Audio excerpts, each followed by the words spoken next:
দুর্গাপূজায় আমি দুটো অর্নিং দিয়ে যাচ্ছি। আমার প্রত্যেকটা পাঠে এখন বর্তমান জাগ্রত করার জন্য দুটো অর্নিং দিচ্ছি। যে মায়েরা নতুন পোশাক বানাবেন, বিবাহিত এবং অবিবাহিত মায়েরা, এমন কোনো পোশাক তৈরি করবেন না আপনার অঙ্গভঙ্গি দর্শন করে ভিন্ন ধর্মের লোক আপনার প্রতি কটূক্তি করুক। আপনার চেহারাটাকে, অবয়বটাকে এমন করে ঢেকে রাখুন আপনার প্রতি যেন কোনো কামাতুর ব্যক্তি যেন লালসিত না হয়ে আপনার কোনো সর্বনাশ না ঘটাক। এই ভাগবতের চেয়ে বড় ভাগবত হচ্ছে আপনার চরিত্রটাকে সংশোধন করা। আপনারা যারা আসছেন মায়েদের চরণে হাত রেখে মায়েদের প্রতি শ্রদ্ধা রেখে বলছি, পিঠ বাইর করা ব্লাউজ কেউ তৈরি করবেন না।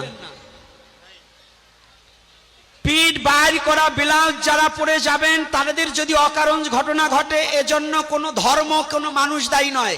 আপনি যেমন পশুর মতো চলবেন আর এক পশু আপনার সাথে পশুর মতো ব্যবহার করবে, এতে কোনো বিচার দিলেও বিচার পাবেন না। কথাটা বোঝা গেছে? দ্বিতীয়তে আপনাদের চরণ ধরে করিমানা, আমাদের নলেজে লেখা থাকে, আমার স্টেজে বলা থাকে, লিখে দেয় বাবা এই ব্যাপারে কিছু কথা বলবেন।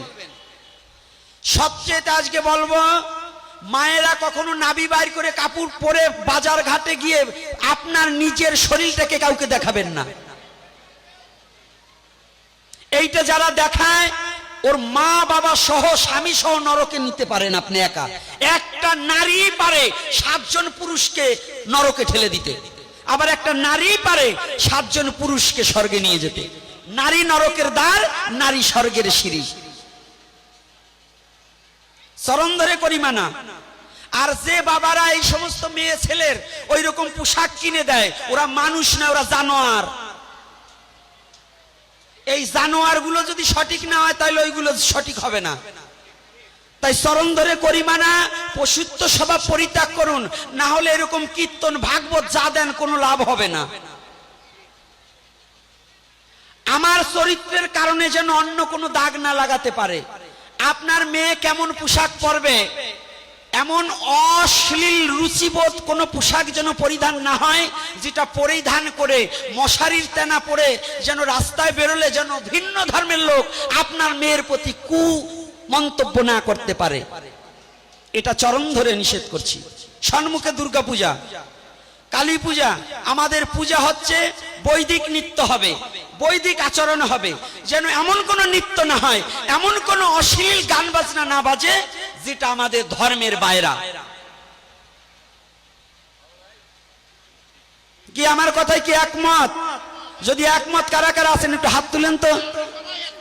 যে কয়টা পুরুষ ছেলে হাত তুলবে না বসবো ওর বউকে দিয়ে ওই করলে করাবে, আর যে মেয়ে ছেলেরা হাত তুলবে না বসবো ওরা ইয়ে করে।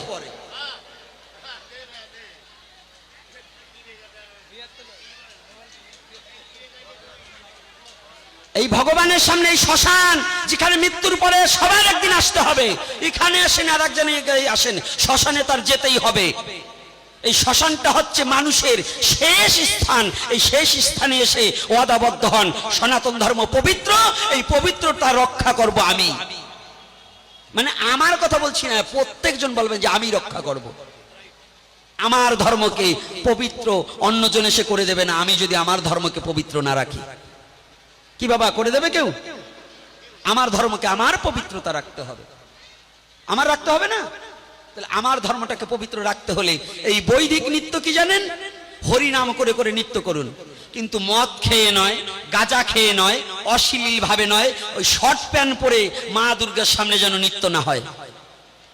আর যদি লেখে থাকে, যদি কেউ করে থাকে, ওই কমিটির সভাপতি এবং সেক্রেটারির নামটা মোবাইলে আমাকে বলে দেবেন, আমি ডিজিটাল আইন পদ্ধতিতে তার ওই কমিটির নামে মামলা করব।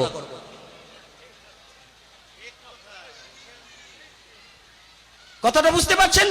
না হলে ওই কমিটির সভাপতি এবং সেক্রেটারি যারা থাকবে তাদেরকে পরিত্যাগ করতে হবে, অর্থাৎ ওই যোগ্য স্থান তার নাই। যদি এই অশ্লীলতা সে পরিত্যাগ না করতে পারে তাহলে ওই যোগ্য স্থান তার নেই। এটা কিন্তু কঠোরভাবে আমাদের সনাতন ধর্মের মধ্যে এটা প্রচার করতে হবে। তাই